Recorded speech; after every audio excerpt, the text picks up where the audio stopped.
সুপ্রিয় দর্শক মণ্ডলী, একটি সংবাদ। এনবিআর বিলুপ্তির যে ব্যাখ্যা দিল প্রধান উপদেষ্টার প্রেস উইং। জাতীয় রাজস্ব বোর্ড এনবিআর বিলুপ্ত করে যে দুটি বিভাগ গঠনের সিদ্ধান্ত হয়েছে, তার মূল লক্ষ্য হল কর নীতি প্রণয়ন ও কর ব্যবস্থাপনার কাজ আলাদা করা, দক্ষতা বাড়ানো, স্বার্থের সংঘাত হ্রাস ও দেশের কর ভিত্তি প্রসারিত করা এর লক্ষ্য। দর্শক মণ্ডলী, আপনারা ইতিমধ্যে জেনেছেন যে এনবিআর বিলুপ্ত ঘোষণা করা হয়েছে এবং তার পরিপ্রেক্ষিতে বিভিন্ন মতামত, বিভিন্ন দিক থেকে আলোচনা সমালোচনা হচ্ছে এবং সে কারণে প্রধান উপদেষ্টার প্রেস উইং একটি ব্যাখ্যা প্রদান করেছেন যে কেন এনবিআরকে বিলুপ্ত করা হলো। অন্তর্বর্তীকালীন সরকারের প্রধান উপদেষ্টার প্রেস উইং থেকে এনবিআর বিলুপ্ত করার লক্ষ্য সম্পর্কে এই ব্যাখ্যা দেওয়া হয়েছে। ব্যাখ্যায় বলা হয়েছে, 50 বছরের বেশি সময় ধরে এনবিআর রাজস্ব আহরণের লক্ষ্যমাত্রা পূরণ করতে ব্যর্থ হয়েছে। বাংলাদেশের কর জিডিপির অনুপাত মাত্র 7.4%। এটি এশিয়ার মধ্যে অন্যতম সর্বনিম্ন। বিশ্বে কর জিডিপির গড় অনুপাত 16.6%। দর্শক মণ্ডলী, আপনারা জানেন যে একটি দেশের যে জিডিপি, সেই জিডিপিতে বিভিন্ন সেক্টরের ভূমিকা থাকে। তো আমাদের দেশের বাংলাদেশের যেই জিডিপি, সেখানে করের অধীনে যেই বিষয়টি রয়েছে বা রাজস্ব আহরণের যে ব্যাপারটি রয়েছে, যে এনবিআরের অধিভুক্ত, সেখানে দেখা যায় যে জিডিপির অনুপাত কি বলা হয়েছে, বাংলাদেশের কর জিডিপির অনুপাত মাত্র 7.4%। এটি এশিয়ার মধ্যে বলা হয়েছে যে সর্বনিম্ন। বিশ্বে কর জিডিপির গড় অনুপাত 16.6%। এশিয়ার অন্যতম বৃহৎ অর্থনৈতিক শক্তি মালয়েশিয়ার এই অনুপাত 11.6%। অর্থাৎ মালয়েশিয়ার যেটা 11.6%, আমাদের এখানে সেটি 7.4%। দেশের উন্নয়নের লক্ষ্যমাত্রা পূরণ করতে অন্তত 10% কর জিডিপির অনুপাত অর্জন করতেই হবে। অর্থাৎ আমাদেরকে আরও অনেক দূর যেতে হবে, অন্তত 10% অর্জন করতে হবে, যেখানে আমাদের রয়েছে মাত্র 7.4%। প্রেস উইং বলেছে কর জিডিপির অনুপাতের এই লক্ষ্যমাত্রা অর্জনে এনবিআর পুনর্গঠন জরুরি। একই সংস্থা কর নীতি প্রণয়ন এবং সেই নীতির বাস্তবায়ন করবে। এই অবস্থান সাংঘর্ষিক, সেই সঙ্গে এটা ব্যবস্থা হিসাবে অদক্ষ। দীর্ঘদিন ধরে দেশের ব্যবসায়ীরা অভিযোগ করে আসছেন, নীতি প্রণয়নে রাজস্ব আহরণকে প্রাধান্য দেয়া হয়েছে, ন্যায় বিচার, প্রবৃদ্ধি ও দীর্ঘমেয়াদী পরিকল্পনার কথা উপেক্ষা করা হয়েছে। দর্শক মণ্ডলী, ব্যবসায়ীদের কাছ থেকে দীর্ঘদিন ধরে যে আপত্তিটা আসছে, সেটাকে দুটি ভাগে বিভক্ত করে দেখানো হয়েছে। যে ব্যবসায়ীদের কথা হচ্ছে যে রাজস্ব আহরণকে শুধু এখানে প্রাধান্য দেওয়া হচ্ছে, কিন্তু যে ন্যায় বিচার, প্রবৃদ্ধি, দীর্ঘমেয়াদী পরিকল্পনা, এই যে বিষয়গুলো, এগুলোকে উপেক্ষা করা হয়েছে। দীর্ঘদিনের কিছু সমস্যা নিয়ে সংবাদ প্রকাশ করেছে এবং সমস্যাগুলো কি সেগুলো এখানে বলা হয়েছে। প্রেস উইং বলেছে যে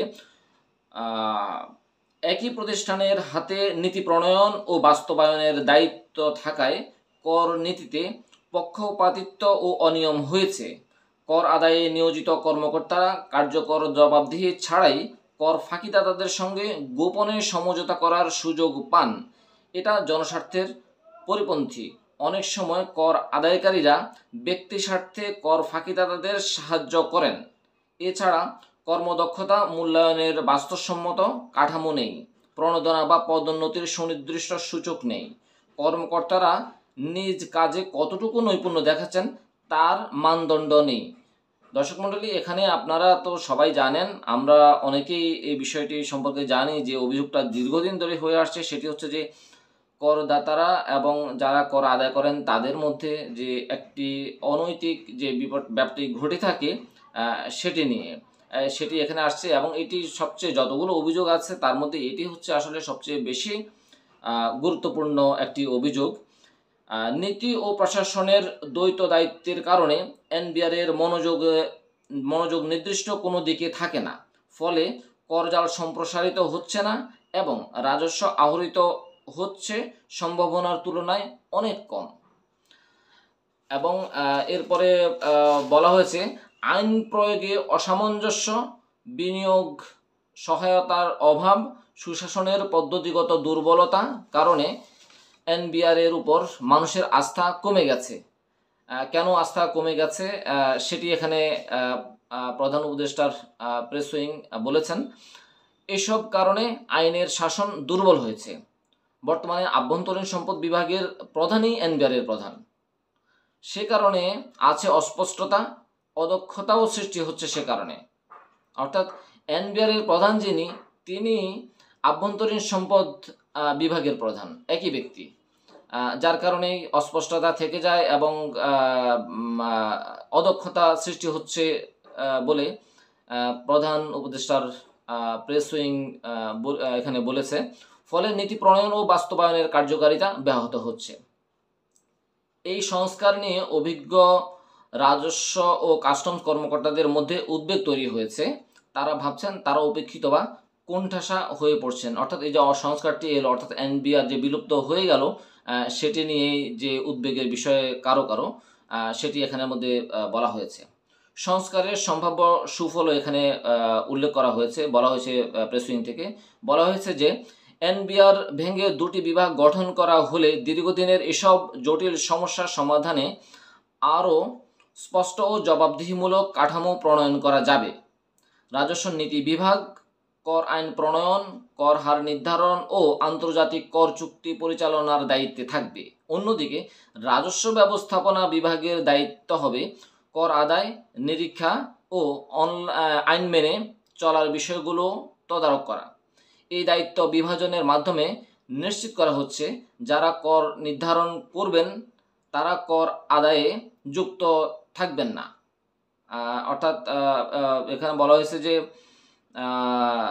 যারা কর নির্ধারণ করবেন তারা আদায়ের সঙ্গে যুক্ত থাকছেন না, আদায়কারীরা আলাদা হবেন।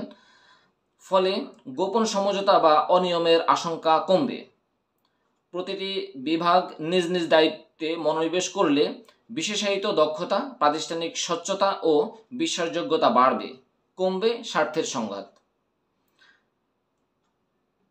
প্রেস উইং বলেছে, প্রত্যক্ষ কর আদায় বাড়ানোর মাধ্যমে পরোক্ষ করের উপর নির্ভরতা কমানো যাবে এবং দক্ষ জনবলের উপযুক্ত ব্যবহার নিশ্চিত হবে। স্বতন্ত্র কর নির্ধারণী ইউনিট থাকলে স্বল্পমেয়াদী রাজস্ব লক্ষ্যের বদলে তথ্য নির্ভর দূরদর্শী করনীতি প্রণয়ন করা সম্ভব হবে। নীতির স্বচ্ছতা, ধারাবাহিকতা ও পেশাদার প্রশাসন দেশি ও বিদেশি বিনিয়োগকারীদের আকর্ষণ করবে। অভিযোগ কমবে বেসরকারি খাতের। প্রেস উইংয়ের ব্যাখ্যায় আরও বলা হয়েছে, এনবিআর ভেঙে রাজস্ব নীতি বিভাগ ও ব্যবস্থাপনা বিভাগ গঠন শুধু প্রশাসনিক পরিবর্তন নয়, বরং ন্যায়ভিত্তিক ও দক্ষ কর ব্যবস্থা প্রণয়নের প্রয়োজনীয় পদক্ষেপ। শক্তিশালী নীতি নির্ধারণ ও স্বচ্ছ প্রশাসন বাংলাদেশের নাগরিকদের স্বপ্ন পূরণে সহায়ক হবে। এরপরে বলা হয়েছে, 12 মে রাতে আলোচিত রাজস্ব নীতি ও রাজস্ব ব্যবস্থাপনা অধ্যাদেশ জারি করেছে অন্তর্বর্তীকালীন সরকার। অধ্যাদেশে শুধু রাজস্ব নীতি বিভাগের কার্যপরিধিতে সামান্য কিছু পরিবর্তন আনা হয়েছে। রাজস্ব ব্যবস্থাপনা বিভাগের প্রশাসনিক পদগুলো প্রশাসন ক্যাডার কর্মকর্তাদের পাশাপাশি আয়কর ও কাস্টমস ক্যাডারের কর্মকর্তাদের রাখা হয়েছে।